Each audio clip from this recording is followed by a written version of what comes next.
Winnie the Pooh and the Blustery Day.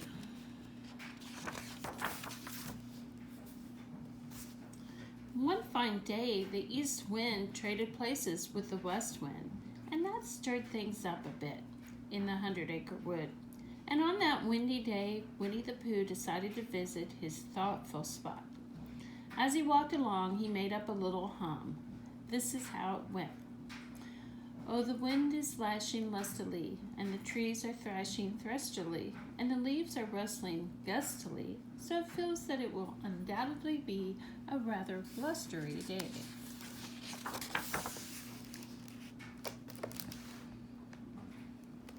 As soon as Pooh reached his thoughtful spot, he sat right down and he tried to think of something. Think, think, think, think, think. Pooh mumbled to himself, but nothing came to mind. Think, think, think, Pooh tried again, putting one paw to his head as if to catch any stray thoughts that might come wandering along. Suddenly, Gopher popped out of his gopher hole and said, "If I were you, I'd think about skedaddling out of here. It's Wednesday, you know." Wednesday? Why, so it is. And then he finally had a thought. "I think I shall go wish everyone a happy Wednesday," Pooh announced. "And I shall begin with my very dear friend, Piglet."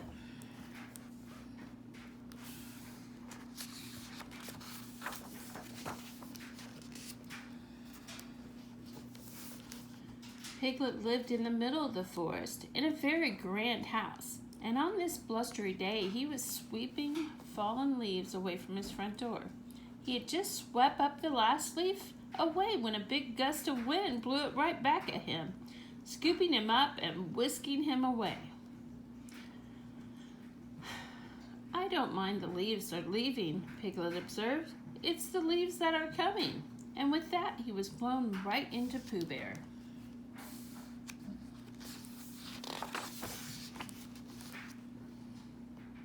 "Happy Wednesday," said Pooh, as another great gust of wind lifted Piglet right off his little pink feet. "Well, it isn't very happy for me," Piglet said with a gulp. "Where are you going?" Pooh cried, running after his friend. "That's what I'm asking myself," Piglet said. "Where?" "And what do you think you will answer yourself?" Pooh asked, grabbing a hold of Piglet's scarf just before he floated out of reach.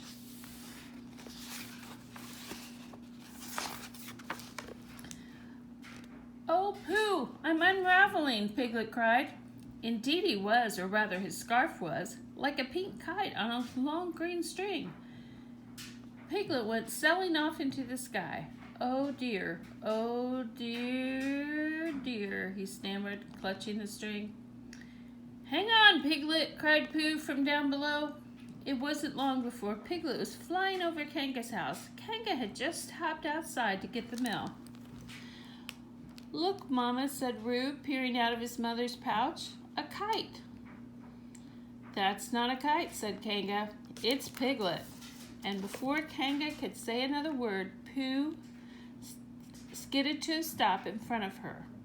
"Happy Wednesday, Kanga," he said. "Happy Wednesday, Roo."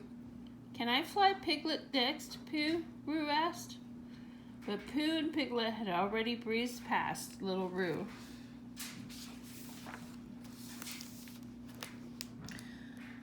"Oh dear, oh dear, oh dear, oh dear," cried Piglet as he swooped right and left in the gusty air. "Oh, bother," Pooh explained, bouncing and sliding along below him. When Piglet finally found the nerve to look down, there was Eeyore, busy repairing his house, which the wind had blown to pieces. He had just put the last stick back in place when Pooh went crashing through. "Happy Wednesday, Eeyore," said Pooh. Then he was off again, still holding on to the remains of Piglet's scarf. "Thanks for noticing me," said Eeyore.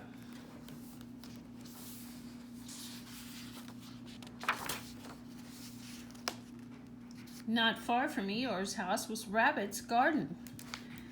"Ah, what a refreshing day for harvesting," Rabbit said as he pulled up a large orange carrot. Looking up, he suddenly saw Pooh heading toward him at top speed. "Oh no!" shouted Rabbit, waving his arms frantically. "Happy Wednesday," Pooh called, kicking up a whole row of carrots. "Oh yes," Rabbit chuckled as the juicy ripe carrots fell smack into his wheelbarrow.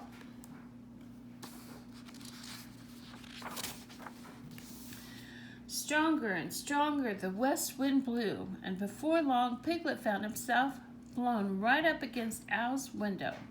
Owl was awakened from a peaceful snooze by the loud crash. "Who?" he said, opening his big round eyes. "Who is it?" "It's me, Piglet. Please, may I come in?" "Well, I say now," Owl said, his eyes rounder than ever. "Someone has pasted Piglet on my window."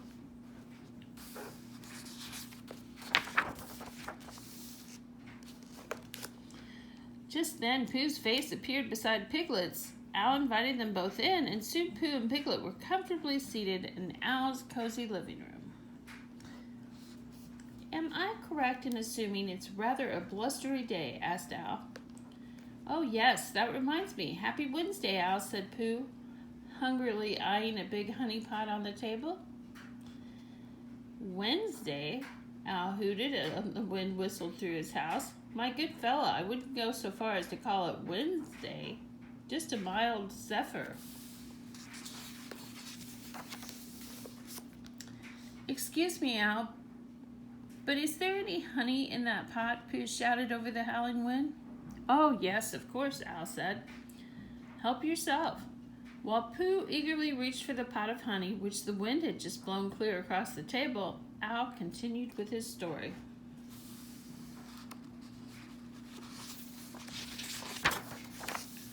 "As I was saying, this is just a mild zephyr compared to the big wind of the 67, or was it 76, Owl muttered, scratching his head. "Oh well, no matter. I remember the big blow well. It was the year my Aunt Clara went to visit her cousin. Now her cousin was not only gifted on the glockenspiel, but, and with the wild wind roaring through his house, Owl proceeded to tell his friends all about Aunt Clara's cousin.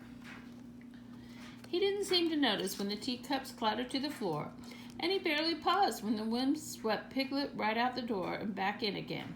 It wasn't until the whole house came crashing down around him that Owl finally finished his tale. As soon as Christopher Robin heard the news, he hurried to the scene of Owl's disaster. "What a pity," said Christopher Robin when he saw the state of Owl's house. "I don't think we'll ever be able to fix it." "If you ask me," said Eeyore, "when a house looks like that, it's time to find another one." Then he shook his head. "It might take a day or two, but don't worry, Owl. I'll find you a new one." "Good," said Owl, settling back in his rocking chair. "That will just give me time to tell you about my Uncle Clyde." And that's just what he did. On and on Owl talked until the blustery day turned into a blustery night.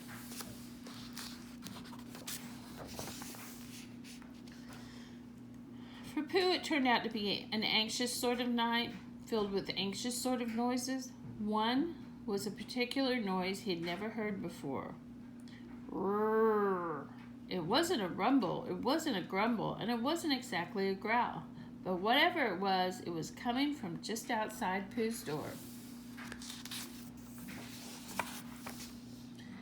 "Is that you, Piglet?" Pooh called, but no one answered. "Eeyore?" Pooh tried again, and finally, "Christopher Robin?" When there was still no answer, Pooh got out of bed and went to investigate, and being a bear of very little brain, he decided to invite the new sound in. "Hello?" he said, flinging the front door open.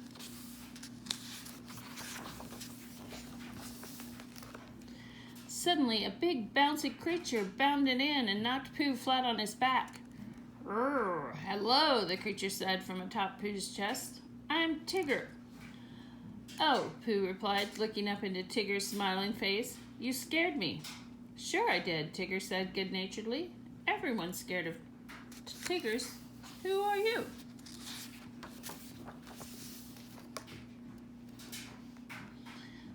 Pooh, said Pooh. Ah, what's a Pooh? Tigger asked. You're sitting on one, Pooh informed him. And with no further ado, Tigger climbed off Pooh, stuck out his paw, and said, Glad to meet you. Tigger's my name. Tigurr. That spells Tigger. But what's a Tigger? Pooh asked, plainly puzzled. Without a pause, Tigger proudly replied, The wonderful thing about Tiggers is Tiggers are wonderful things. Their tops are made of rubber and their bottoms are made of springs. They're bouncy, bouncy, trouncy, flouncy, pouncy. Fun, fun, fun, fun. But the most wonderful thing about Tiggers is that I'm the only one. And to prove his point, Tigger bounced across the room on his springy tail, repeating, I'm the only one. You're the only one? What's that over there? Pooh asked, pointing at Tigger's reflection in the mirror. What a strange creature, said Tigger. Look at the beady little eyes, preposterous chin, and ridiculous striped pajamas. Pooh nodded, and then he said, Looks like another Tigger to me. Tigger decided to change the subject. Oh, well, did I say I was hungry? Oh, don't think so, said Pooh. Well, then I'll say it, said Tigger. I'm hungry. Not for honey, I hope, Pooh said, casting a worried glance at his honey pot. Oh, boy, honey, Tigger cried. That's what Tiggers like best. I was afraid of that, Pooh said, as Tigger plopped down at the table and grabbed the honey and dug his paw in. Yum, Tigger said, putting a glob of honey in his mouth. Yuck, he said when he swallowed his first mouthful.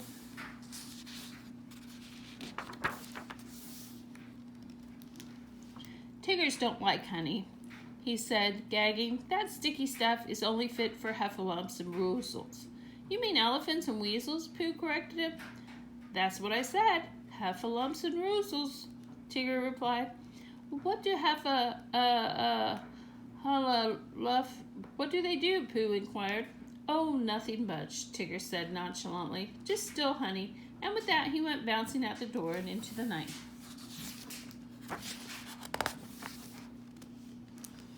Suddenly, Pooh was all alone. Or was he? Pooh had a horrible feeling that at least one heffalump, or was it a woozle, was lurking outside. So he bolted the door and he picked up his pop gun and determined to stand guard over his honey.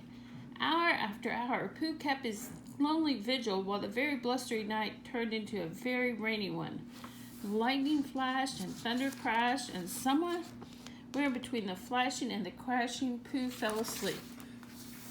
Pooh dreamed he was surrounded by heffalumps and woozles of all shapes and sizes. Some were black, and some were brown, and some were up, and some were down, and some had polka dots, and some had stripes. But they all had one thing in common. They all wanted to steal his honey.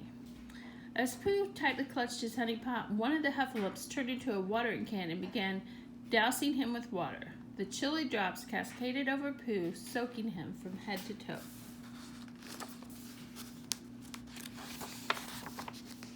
He woke up suddenly, and the heffalumps and woozles were gone, but the water remained.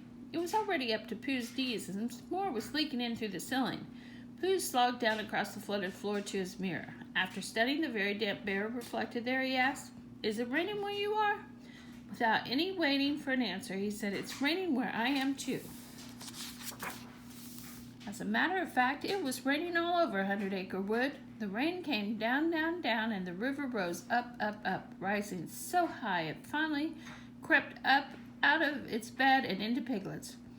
Poor Piglet was terrified. The water was swirling around him. He grabbed paper and pen and frantically scribbled, Help, Piglet, me. Then he placed the message in the bottle and tossed it out the window and into the raging river. As the rain came down, Piglet tried to scoop it up into a big iron pot, but the pot was most definitely not big enough for all that water. Floating atop a wooden chair, Piglet kept on belling, but as he was belling, he went sailing through the door. Meanwhile, Pooh was having quite a difficult time himself. He had managed to save 10 honey pots, and he He sat with them on the branch of a tree high above the river. More than ready for his supper, he stuck his head into one of the pots. But as Pooh tried to sop up his supper, the river sopped up Pooh, for he fell off the branch and into the swirling water below, upside down with his head still stuck in the honey pot. Pooh was carried along the current. The 100-acre wood got floodier and floodier, but the water couldn't come all the way up to Christopher Robin's house, so that's where everyone gathered, everyone except Piglet. Pooh and Eeyore, that is. In the midst of all the excitement, Eeyore stubbornly stuck to his task of finding a new home for Al. While Eeyore was off house hunting, Roo made an important discovery. Look, he said, I found a bottle, and it's got something in it, too. It's a message, Christopher Robin declared. It says, help, Piglet, me. Turning to Al, he said, you must fly over to Piglet's house and tell him we'll make a rescue. So Al flew out of the flood, and soon he spotted two small objects below him. One was little Piglet caught in a whirlpool, and the other was Pooh floating downstream, his head still stuck in the honey pot. Oh, Al, Piglet said, I don't mean to complain, but I'm so scared. Be brave, little Piglet, Al advised. Chin up, and all that sort of thing. It's awful hard to be brave when you're such a small animal, Piglet pointed out. Then to divert your small mind from your unfortunate predicament, I shall tell you an amazing antidote, Al offered. It concerns a distant cousin of mine. Al had just begun his story when Piglet cried out, I beg your pardon, Al, but I think we're coming to a flutterfall. A flutterfall is a very big waterfall. Please, said Al, holding up a warning wing. No interruptions. But Piglet was already being carried away by the current. A moment later, he fell over the falls with Pooh Bear close behind. Head over heels, the two friends tumbled down the rushing, gushing waterfall, down, down, down, until they finally landed in a quiet pool far, far below. They quickly floated to the river's edge, where Christopher Robin and others were waiting. Pooh! Christopher Robin cried, lifting him off the chair. Thank goodness you're safe. But where is Piglet? All of a sudden, something emerged from under the chair. It was Pooh's honey pot. Here I am, Piglet replied from inside the pot. Pooh! Christopher Robin cried again. You rescued Piglet. I did, Pooh said. Yes, Christopher Robin said, putting Pooh on the head, and it was a very brave thing to do. You are a hero. I am, Pooh asked. Yes, Christopher Robin said, and as soon as the flood is over, I shall give you a hero party. Pooh's hero party had barely begun when Eeyore came trudging in. I found a house for Al, he said. I say, Eeyore, good show, Al hooted happily. Where, may I ask, is it? Follow me, and I'll show you, Eeyore said. So everyone followed Eeyore, but much to their surprise, when they got to Al's new house, it turned out to be Piglet's house. This is Al's new house, Eeyore said proudly. What do you think of it? There was a long moment of silence. Then Christopher Robin said, It's a nice house, Eeyore, but... And Kanga said, It's a lovely house, but... It's the best house in the whole world, Piglet said, his eyes full of tears. Tell them it's your house, Piglet, Pooh whispered. But Piglet didn't have the heart to disappoint Al. No, he said, this house belongs, sniffed, to our good friend Al. But Piglet, Rabbit said, where will you live? Well, Piglet said, I guess I shall live with me, Pooh broke in, taking Piglet's hand in his. You shall live with me, won't you, Piglet? With you, Piglet said, wiping a tear from his eye. Oh, thank you, Pooh Bear. Of course I will.